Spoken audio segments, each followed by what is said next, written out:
1954년 독일의 베를린 장벽이 세워지기 전에 270만 명이나 되는 동독인들이 자유를 찾아서 서쪽에 있는 서독으로 이동했습니다. 수많은 사람들이 구름대처럼 서쪽으로 이동을 했어요. 그런데 그 가운데 정반대쪽으로 동독 쪽으로 떠나는 한 가족이 있었습니다. 서독 출신의 가스로나는 목사님 가족이었습니다. 가스너 목사는 서독에서 남부럽지 않게 안정된 생활을 하고 있었어요. 당시 그에게는 서독 함부르크에서 낳은 지 6주밖에 되지 않은 신생아 핏덩어리를 품에 안고 머나먼 동독이 있는 동쪽으로 떠났습니다. 그곳에는 정한 거처도 없고 교회도 없었습니다. 이것은 누가 봐도 어리석고 무모한 일이었습니다. 모두 다 자유를 찾아서 서독으로 이동하고 있는데 이 목사님 가족만 동쪽으로 이주를 하는 것입니다. 그는 하나님 한 분만 믿고 교회도 없고 공상치하인 여러분 동독으로 들어가기로 마음을 먹었습니다. 가스너 목사는 죽음을 무릅쓰고 그 길을 선택한 것입니다. 그 당시에 아버지 품에 안겨서 동독으로 갔던 생후 6주밖에 되지 않았던 어린 딸이 아버지의 엄격하고 철저한 신앙훈련과 양육을 받으면서 자라납니다. 아이는 수학과 언어의 능력이 있었던 그녀는 동독에서 물리학자가 됩니다.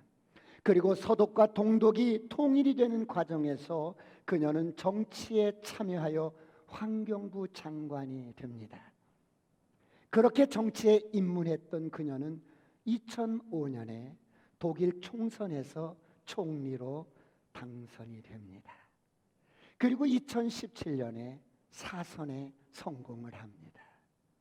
척박하고 황무지 같았던 동독의 시골 교회에서 자란 소녀가 통일된 독일의 최고의 지도자가 되었습니다. 아버지로부터 철저하게 신앙교육을 받았던 그녀는 당대의 가치나 풍조에 흔들리지 않고 바로 통일된 독일을 18년 동안 이끌고 있는 앙겔라 메르켈 총리입니다. 그녀는 18년 동안 성실함으로 8,500만의 독일인들을 이끌었어요. 그녀가 총리로 일하는 18년 동안에 위반과 비리는 한 건도 없었습니다. 그녀는 어떤 친척도 지도부에 임명하지 않았습니다. 그녀는 영광스러운 지도자인 척도 하지 않았습니다. 자신보다 앞선 사람들과 비난하거나 싸우지 않았습니다. 그런가 하면 그녀는 어리석은 말을 하거나 부정적인 말을 하거나 비방하지 않았습니다. 그녀는 지난 3월에 독일의 지도부를 위임한 후에 총리직을 사임을 했습니다. 그녀는 18년 동안 한결같이 거의 같은 옷을 입고 살았어요.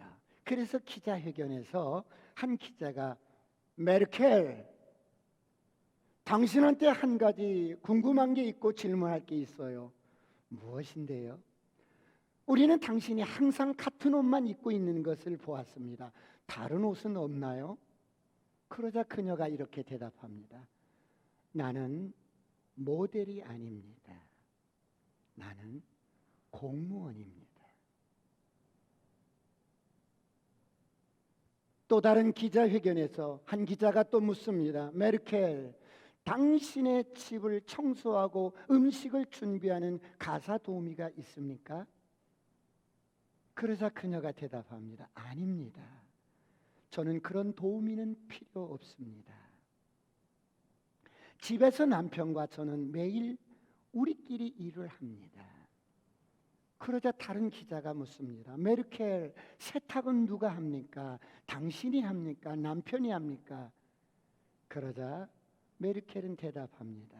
나는 옷을 손보고 남편이 세탁기를 돌립니다. 대부분 세탁은 무료 전기를 쓸 수 있는 밤에만 합니다.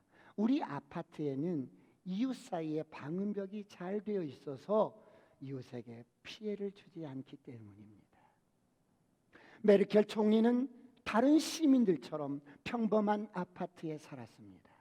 그녀는 총리로서 선출되기 전에도 그 아파트에서 살았고 그 후에도 그녀는 그 아파트에서 살고 지금도 떠나지 않고 있습니다. 그녀는 주어진 현실에 감사하며 성실하게 살았습니다. 이것이 믿음의 사람들의 삶의 태도가 아닐까요? 사랑하는 성도 여러분, 우리가 어떻게 수많은 사람들이 요동하는 시대 속에서, 척박한 환경 속에서 우리가 어떻게 승리하며 잘 살아갈 수 있을까요? 오늘 성경은 말씀합니다. 예레미야 29장 11절 다 같이 한번 합독합니다. 시작. 여호와의 말씀이니라. 너희를 향한 나의 생각을 내가 아나니 평안이요 재앙이 아니니라. 너희에게 미래와 희망을 주는 것이니라. 너희를 향한 나의 생각은 내가 아나니 평안이다, 재앙이 아니다. 어떤 상황과 환경 속에서도 너희를 향한 나의 생각은 평안이야, 재앙이 아니야, 장래 비전이야, 장래 소망이야. 할렐루야. 이것이 오늘 하나님께서 우리를 향한 계획입니다. 하나님께서 저와 여러분을 향한 계획은 어떤 상황에서 어떤 환경일지라도 소망입니다. 할렐루야. 우리를 향한 계획은 평안입니다. 어떤 절망적인 환경에서도 평안입니다. 평안할지어다, 평안할지어다, 평안할지어다. 그런가 하면 우리를 향한 계획은 현실적으로 아무리 캄캄하고 여러분 절망적인 환경일지라도 하나님이 비전을 가지라는 겁니다. 내가 너를 향한 나의 계획은 비전이요 소망이요 장래 소망이요 비전이니라. 할렐루야. 그러므로 메르켈 총리의 아버지는 생후육주된 핏덩어리를 안고 환경이 척박하고 공산 치하인 동독으로 이주했던 것입니다. 사랑하는 성도 여러분, 이런 하나님을 신뢰한다면 환경이 어떠하든지 상황이 어떠하든지 탓하지 않고 여러분의 꿈을 이루어가시길 축원합니다. 요즘 많은 사람들이 코로나가 장기화되면서 낙심하고 상심하고 때로는 절망하고 의욕을 잃고 코로나 상황 때문에 지치고 힘들고 모든 상황들이 어려워졌습니다. 이것은 사람의 힘으로 어떻게 할 수 없는 것입니다. 이런 환경 속에서 코로나가 장기화되는 상황 속에서 그럼 오늘 우리는 어떻게 살아야 할까요? 오늘 본문을 통해서 몇 가지 은혜를 함께 나누고자 합니다. 오늘 본문은 선지자 예레미야가 바벨론의 포로로 잡혀간 이스라엘 백성들에게 보낸 편지입니다. 지금 본문의 현실은 어떻습니까? 나라가 망해버렸어요. 바벨론 침략으로 1차 때, 2차 때 포로들이 바벨론으로 끌려간 상태입니다. 1차 포로 때 누가 끌려가요? 다니엘과 그 친구들이 끌려갑니다. 2차 포로 때 에스겔이 끌려갑니다. 그리고 지금은 예루살렘은 바벨론의 3차 침략으로 함락 직전에 풍전등화와 같은 위기에 처해 있습니다. 모든 것들이 무너진 상태입니다. 사랑하는 성도 여러분, 이스라엘이 이렇게 망하게 된 것이 우연입니까? 이스라엘이 이렇게 망하게 된 것이 경제적인 문제입니까?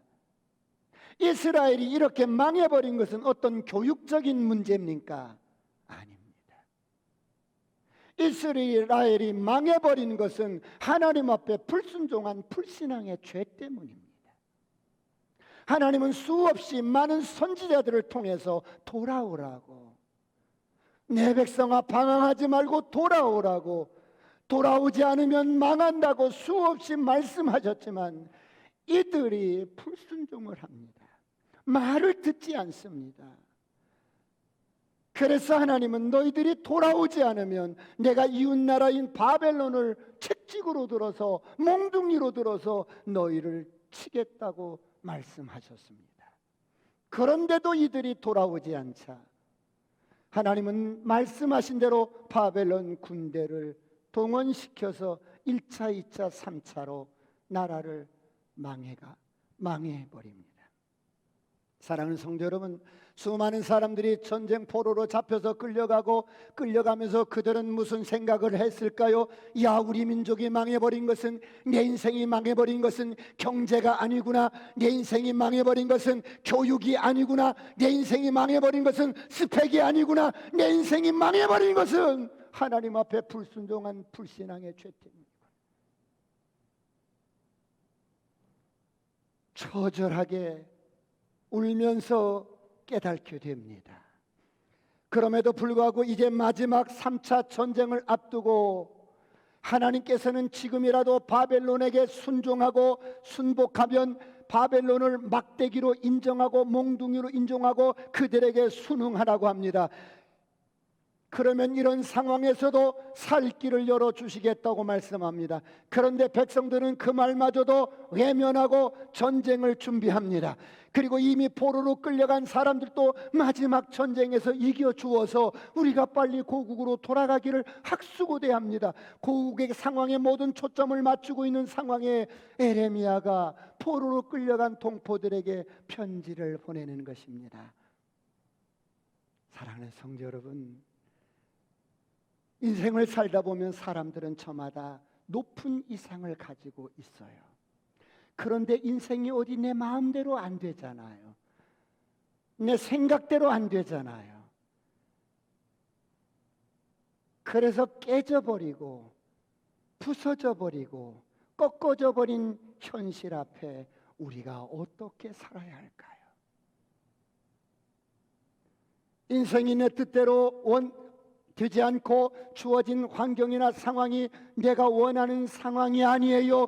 그럴 때 어떻게 우리가 이런 상황들을 헤쳐나갈 수 있을까요? 이렇게 원치 않는 상황이 주어졌을 때, 이렇게 코로나라는 원치 않는 환경이 우리에게 주어졌을 때 우리가 어떻게 살아야 할까요? 첫째로 주어진 환경에 순응해야 합니다.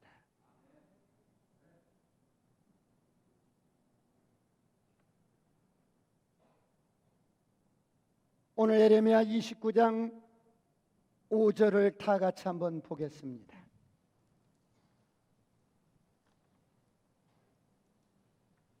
5절 6절 다 같이 시작. 너희는 집을 짓고 거기에 살며 텃밭을 만들고 그 열매를 먹으라. 아내를 맞이하여 자녀를 낳으며 너희 아들이 아내를 맞이하며 너희 딸이 남편을 맞아 그들로 자녀를 낳게 하여 너희가 거기에서 번성하고 줄어들지 아니하게 하라. 지금 이스라엘 백성들은 원치 않게 포로로 끌려가서 바벨론 한복판에 있습니다. 그러면 그들은 그곳에서 어떻게 살아야 할까요? 주어진 환경에 순응하며 살아야 합니다. 그런데 이들이 어떻게 해요? 포로로 끌려간 그곳에서 이들은 바벨론 제국에 대항하고 원망하고 불평하고 게릴라를 조직해서 파괴를 합니다. 그리고 빨리 고국으로 돌아가겠다고 초조한 마음으로, 조급한 마음으로 안달을 합니다. 그런데 하나님은 바벨론 포로로 끌려간 그들에게 뭐라고 말씀하셔요? 예레미야를 통해서 뭐라고 편지를 보내요? 주어진 환경에 순응해라. 지금 너희들에게 주어진 그곳에서 집 짓고 농사 짓고 결혼해서 자녀들을 낳고 살으라는 거예요. 하나님은 왜 이런 말씀을 하십니까? 포로로 끌려간 사람들이 무슨 말을 해요? 우리가 포로로 끌려왔는데 지금 나라 상황이 이 모양인데, 환경이 이 모양인데, 내가 원치 않는 환경인데, 결혼은 무슨 결혼이야, 농사는 무슨 농사야, 집은 무슨 집이야. 이들은 이런 마음으로 산다는 거예요. 이렇게 마음이 부서져 버리고 깨어진 마음으로 지낸다는 것입니다. 그리고 빨리 고국으로만 돌아가겠다고 조급한 마음으로 지금 어때요? 게릴라를 조직해서 반역하고 대적하고 그런다는 거예요. 여러분, 이게 무슨 말씀이에요? 주어진 현실을 포기하고 아무런 삶의 의욕도 없이 이들이 무너져 가고 있는 거예요. 이런 이들을 향하여 주님은 뭐라고 말씀하십니까? 주어진 현실을 인정하고 현실에 순응하라고 합니다. 오늘 이런 은혜가 있기를 축원합니다. 축원합니다. 너희에게 기회를 다 주었었어. 그 주어진 기회를 네가 다 잃어버렸어. 그 결과로 다가온 현실을 인정하지 않고 불평불만만 하고 자꾸 밀어냅니다. 나는 이렇게 살 사람이 아니야. 나는 이런 환경에서 살 사람이 아니야. 나는 이런 상황이 싫어. 난 이렇게 살고 싶지 않아. 지금 여기가 어딥니까? 바벨론 한복판이에요. 너희가 조급해 한다고 벗어날 것이 아니라 내가 너희를 보냈고 너희가 스스로 선택한 결과야. 그런데 이제 와서 원망하고 낙담하는 것이냐? 그런 말입니다. 사랑하는 성도 여러분, 오늘 우리의 현실은 내가 만든 것입니다. 오늘 우리의 현실은 폐일원하고 누가 만들어준 게 아니라 내가 만든 거예요. 그런가 하면 하나님이 내게 허락하신 현실이라는 것입니다. 그래서 어떻게 적응하고 살아갈 것인가를 생각해야 된다는 것입니다. 사랑하는 성도 여러분, 오늘 여러분은 어떻습니까? 우리에게 주어진 상황들이 어떻습니까?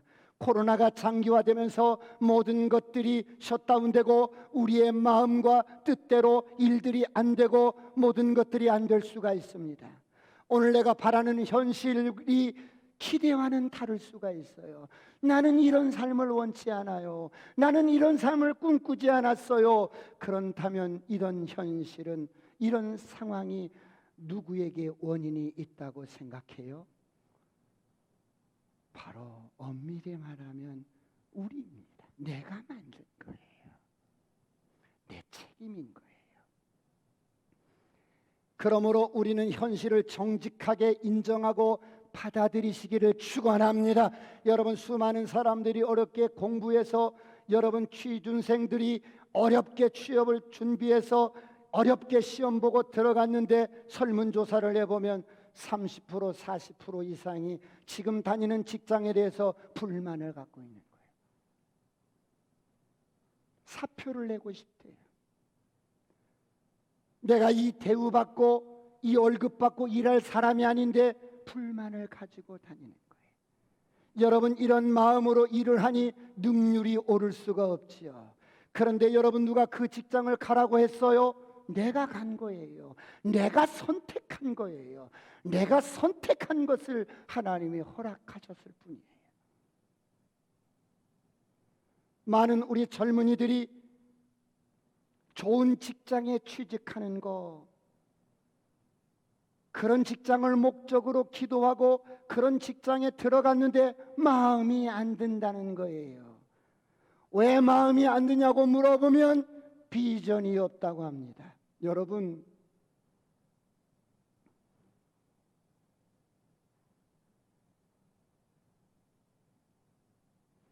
여러분의 비전을 이루어줄 수 있는 직장이 여러분을 기다리는 게 아니에요.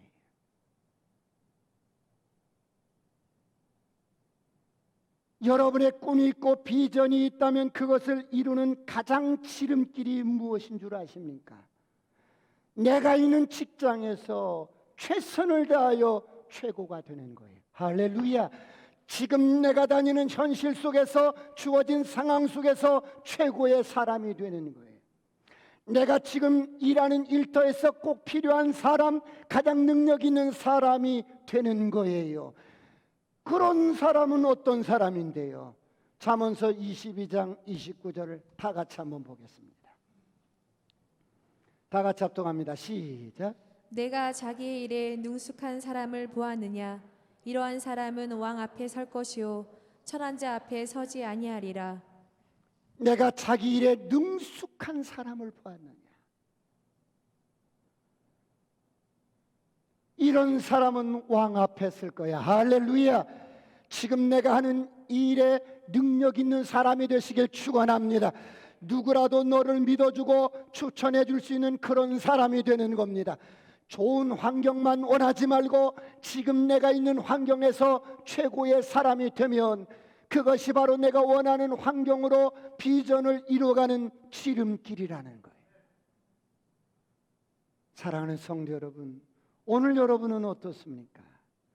많은 사람들이 주어진 환경을 탓하며 불평하며 인생을 대충 삽니다. 그러나 하나님이 원하시는 것이 무엇입니까? 지금 주어진 그곳에서 그 현실을 인정하고 최선을 다하라는 거예요. 지금 주어진 일터에서 직장에서 최선을 다하시길 축원합니다. 그곳에서 인정을 받고 두각을 나타내고 실력을 인정받으시길 축원합니다. 그럴 때 꿈 같은 일들이 일어납니다.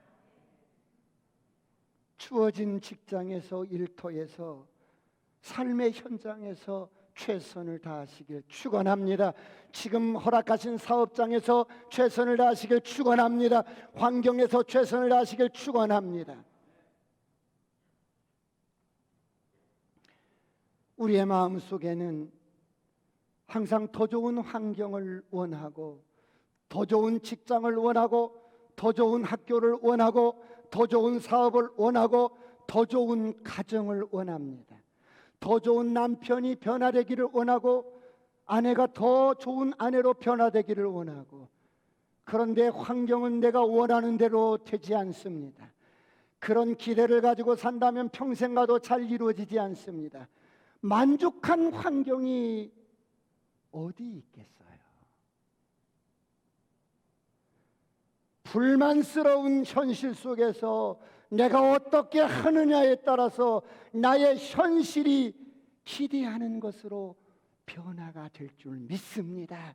그러므로 현실을 인정하고 순응하시길 축원합니다. 많은 사람들이 지금 다니는 직장에 마음에 안 드니까 대충 일을 합니다.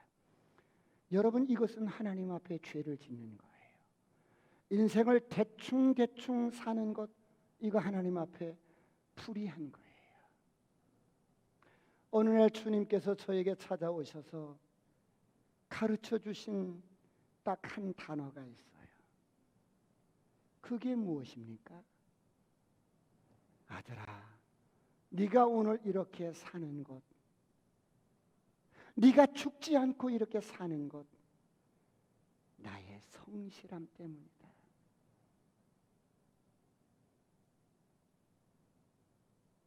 주어진 현실에서 성실하게 최선을 다하시길 축원합니다. 그러므로 순응하라. 이스라엘 백성들아, 포로로 끌려간 그곳에서 순응하라.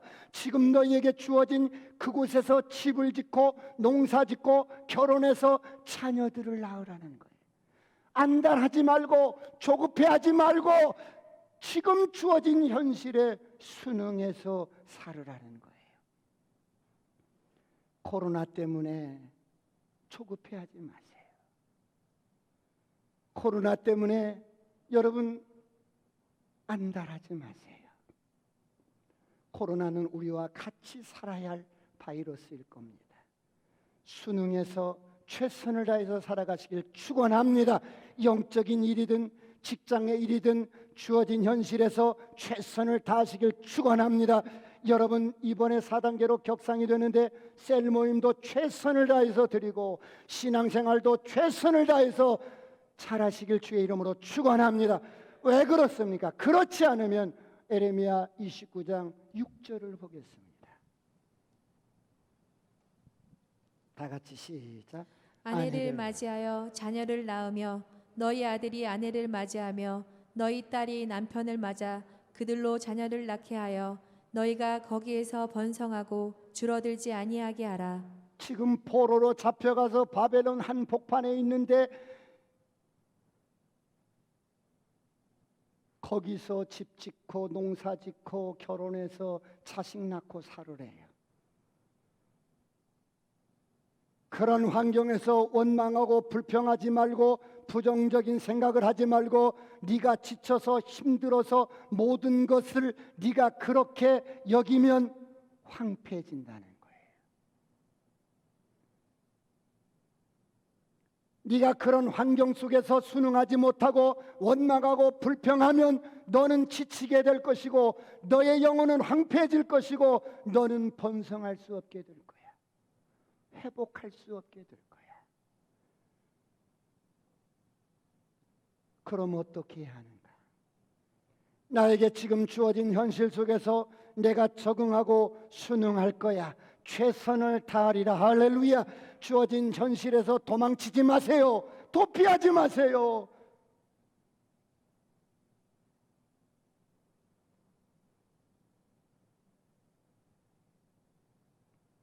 주어진 현실에서 최선을 다해서 살아나갈 때, 성실하게 최선을 다해서 살아나갈 때 하나님께서 새로운 길을 열어주실 줄 믿습니다. 두 번째, 하나님께서 바벨론 포로로 끌려간 당신의 백성들에게 뭐라고 하십니까? 두 번째, 지금 주어진 현실을 축복하라는 거예요. 하나님, 너무 하시는 거 아니에요? 지금 우리가 원수의 나라에 끌려와서 포로로 생활하고 있는데, 노예로 살아가고 있는데 그들을 축복하라고요? 그런데 하나님은 축복하라는 거예요. 에레미야 29장 7절을 다 같이 보겠습니다. 다 같이 합독할까요? 7절 시작. 너희는 내가 사로잡혀 가게 한 그 성읍의 평안을 구하고 그를 위하여 여호와께 기도하라. 이는 그 성읍이 평안함으로 너희도 평안할 것임이라. 너희에게 주어진 너희 환경과 현실을 축복하라는 거예요. 오늘 이런 사람이 되시길 축원합니다. 주어진 사람에 대해서 축복하라는 거야. 주어진 환경과 상황에 대해서, 사람에 대해서 축복하라는 거예요. 지금 이스라엘 백성들은 어디에 있어요? 바벨론 한복판에 있어요. 환경적으로 축복이 나올 수 있는 상황이 아니에요. 그래서 이들은 입만 열면 바벨론을 저주하는 거야. 망해버려라. 이 저주받은 바벨론이여, 망해버려라. 이렇게 저주하면서, 이렇게 바벨론을 저주하면서 비난하면서 사는데, 이런 현실이 바로 너희 현실이 되지 않도록 축복하라는 거예요. 이들은 바벨론을 저주하면서 바벨론의 법과 질서를 어기면서 나라를 저주하고 거역하고 나가서 반사회적인 운동을 하면서 그렇게 살면 되겠느냐?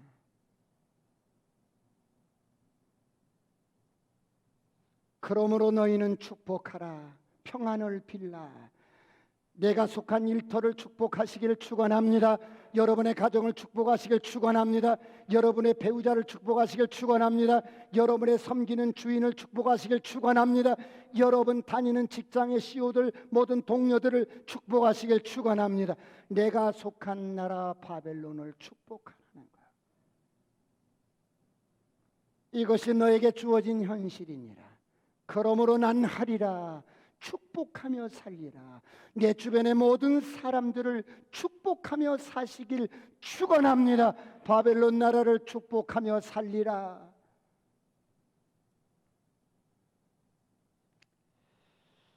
사랑하는 성도 여러분, 믿음의 사람은 복음을 가진 사람은 어느 상황 속에서든지 어느 환경 속에서든지 하나님을 신뢰하기에 축복하면서 살아갈 줄 믿습니다. 믿음의 선진들의 수많은 사람들 가운데 요셉이라는 사람이 있어요. 형제들 때문에 억울하게 노예로 애굽으로 팔렸어요. 얼마나 억울하겠어요. 밤마다 잠을 못 자면서 죽여버릴 거야. 나를 팔아버려. 아버지 재산을 다 갈취해버려.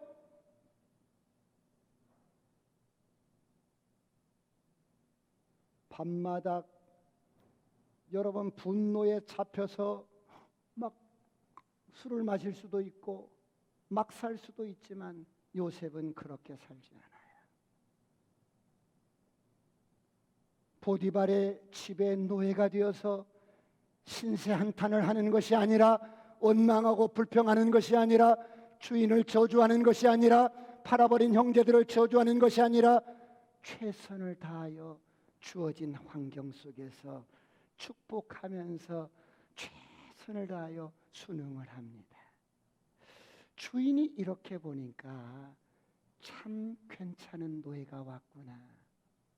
모든 노예가 너 같았으면 좋겠어. 그래서 그 가정의 총무가 됩니다.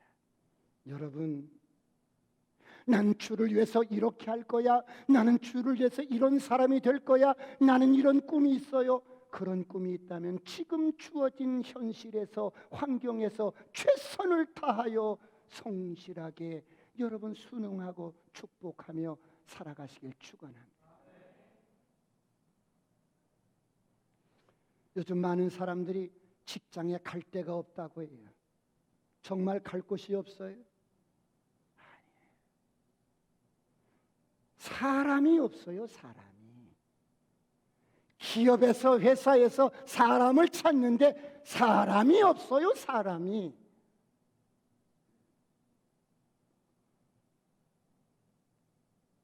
우리 젊은 친구들은 일하기 좋은 환경을 찾는데요. 여러분, 좋은 환경을 찾는 사람은 필요 없어요. 필요한 사람은 어떤 사람이에요?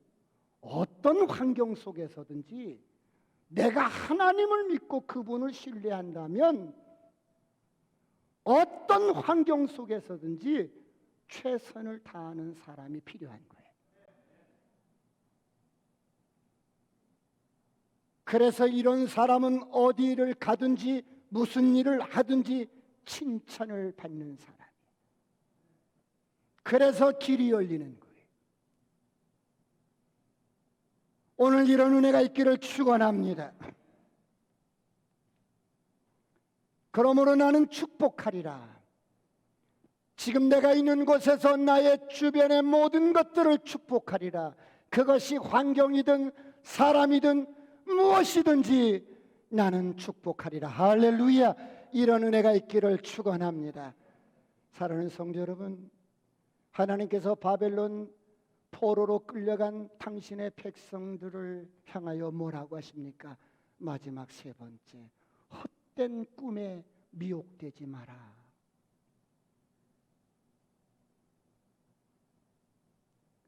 (8절) (9절을) 다 같이 보겠습니다.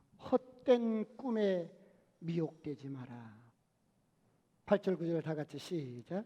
만군의 여호와 이스라엘의 하나님께서 이와 같이 말하노라.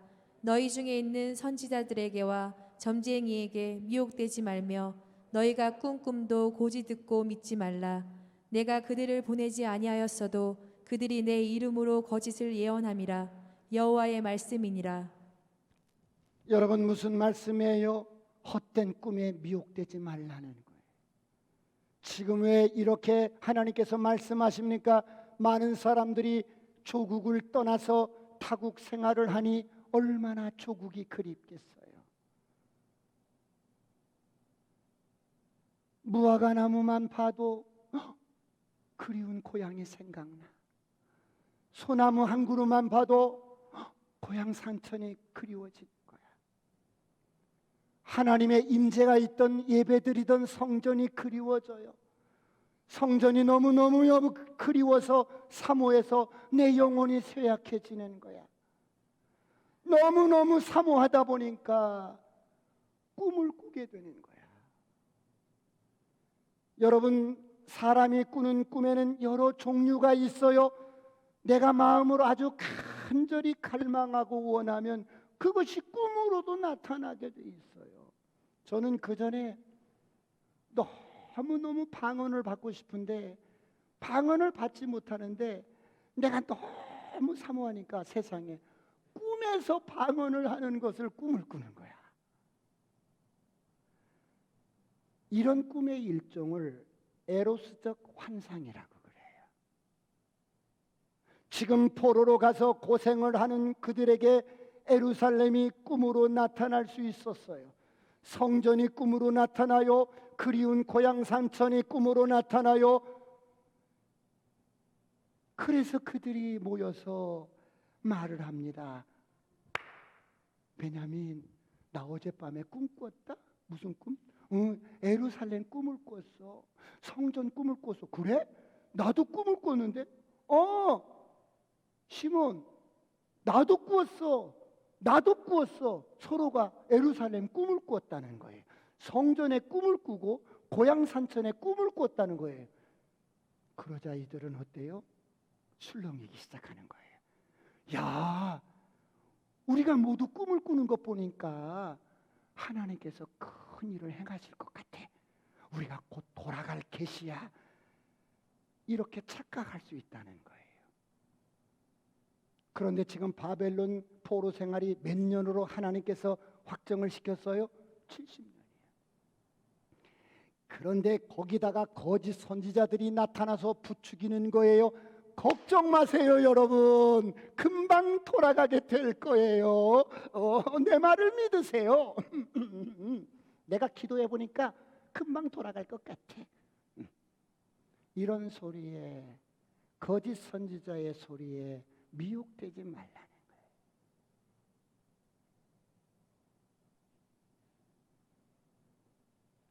사람이 왜 미혹이 돼요? 사람이 왜 이단에 빠져요? 마음이 안정이 안 되는 거예요. 마음에 안정감이 없으면 조그마한 소리에도 미혹이 돼요.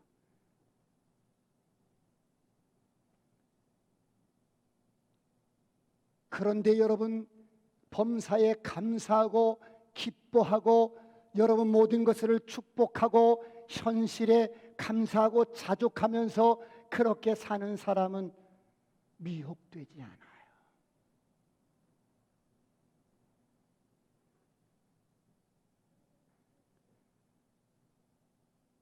이 직장 마음에 안 들어. 나 언제든지 옮길 거야. 비전이 없어. 마음에 이렇게 여러분 안정이 되지 않으면 누가 뭔 말을 하면 그쪽으로 가면 더 편하고 월급도 많이 주고 어떻다고 이런 소리에 쏠깃해서 직장을 또 옮길 수가 있어요.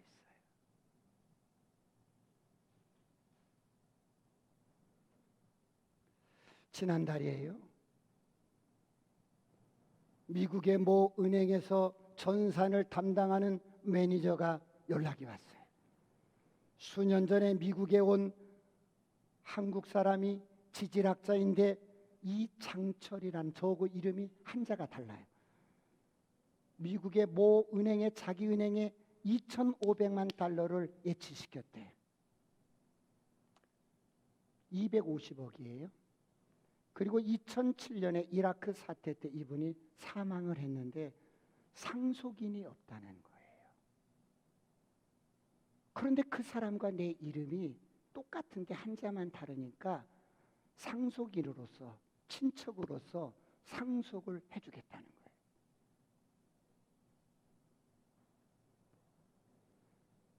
본인은 은행의 모든 전산을 담당하고 리스크를 담당하는 사람이기 때문에 당신의 정보를 주면 내가 그대로 입력을 시키면 이 어마어마한 돈이 당신에게 상속이 될 것입니다.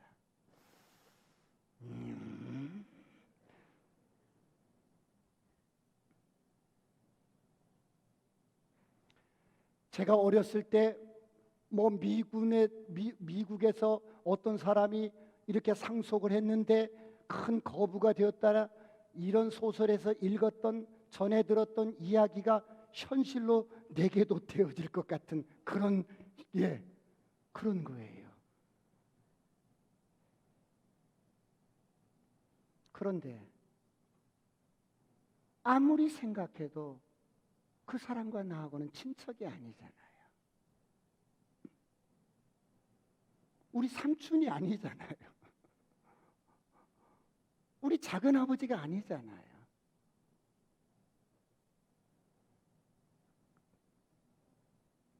거절을 했어요.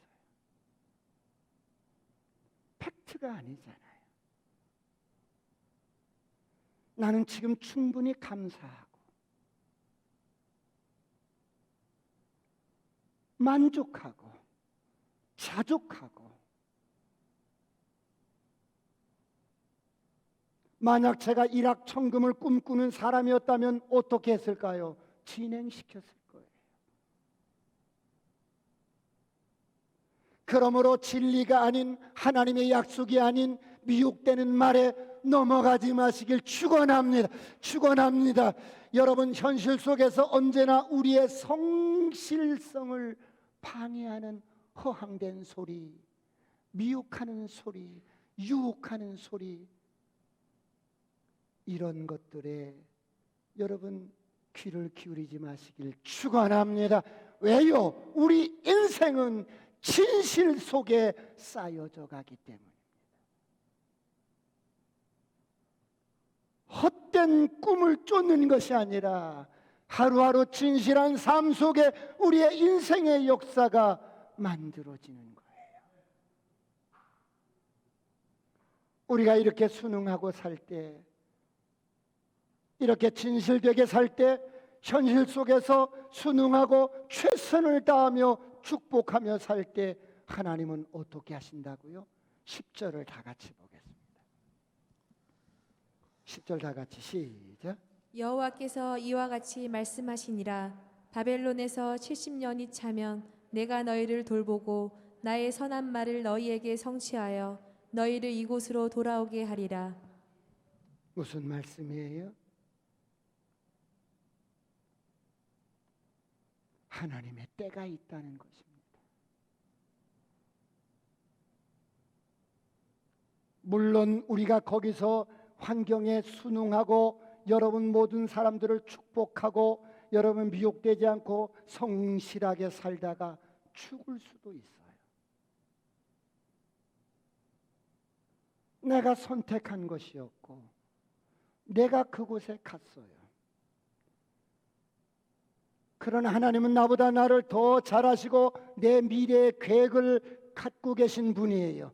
그래서 비록 지금 힘든 현실에서지만 하나님 앞에 진실되게 살아가면 현실에 순응하고 여러분 축복하고 미혹되지 않고 진리를 따라서 진실하게 살아가면 하나님이 우리를 인정하시고 받아들이시고 여러분 이 모든 것들을 통해서 때가 되면 길을 열어주십니다. 할렐루야. 이런 은혜가 있기를 축원합니다. 코로나가 장기화됩니다. 이런 상황 속에서 환경 속에서 오늘 우리가 그럼 어떻게 해야 할까요?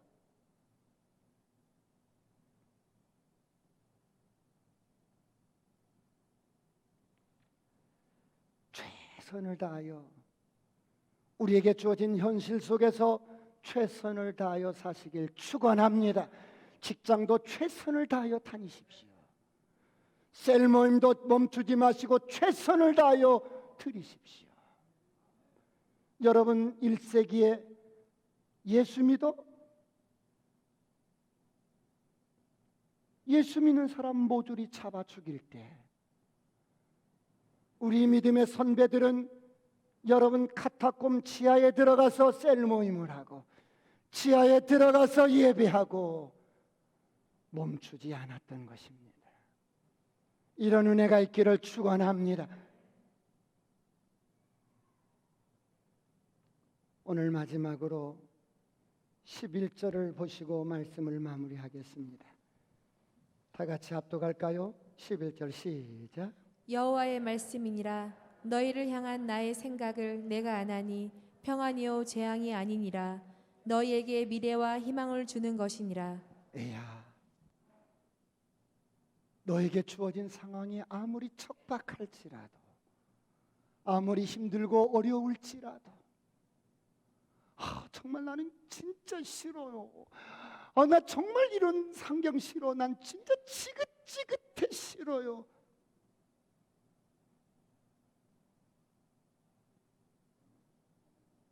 걱정하지 말고, 내가 너를 향한 나의 뜻은 내가 너를 기대한다. 소망이 있고 장래 비전이 있고 평안이다. 할렐루야.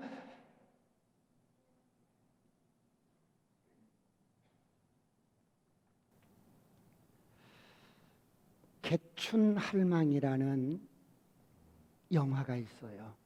미나리라는 영화의 조연으로 상을 받았던 윤여정 씨가 연기를 하는데, 윤여정 씨가 아들이 죽으면서 손녀딸 하나가 있어요. 그래서 그 손녀딸을 키우는데 윤여정 씨가 물일을 해요. 이렇게 해녀 일을 이렇게 물일을 하는데, 그 손녀딸하고 이렇게 대화를 하는 장면이 이런 대사가 나와요. 세상살이가 아무리 힘들고 지쳐도 온전한 내 편 하나만 있으면 사라지는 게 인생이야. 그러면서 손녀딸을 바라보면서 이렇게 말합니다. 아가, 내가 네 편이 되어줄게.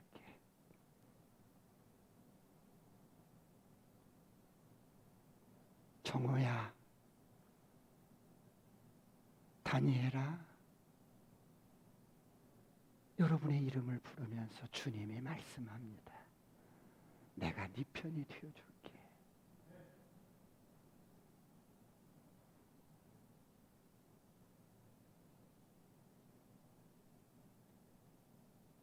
뭐든지 다 해. 뭐든지 다 해. 내가 네 편이 되어줄게.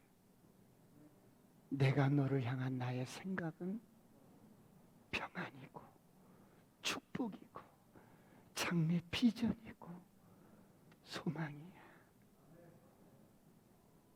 기도하시겠습니다.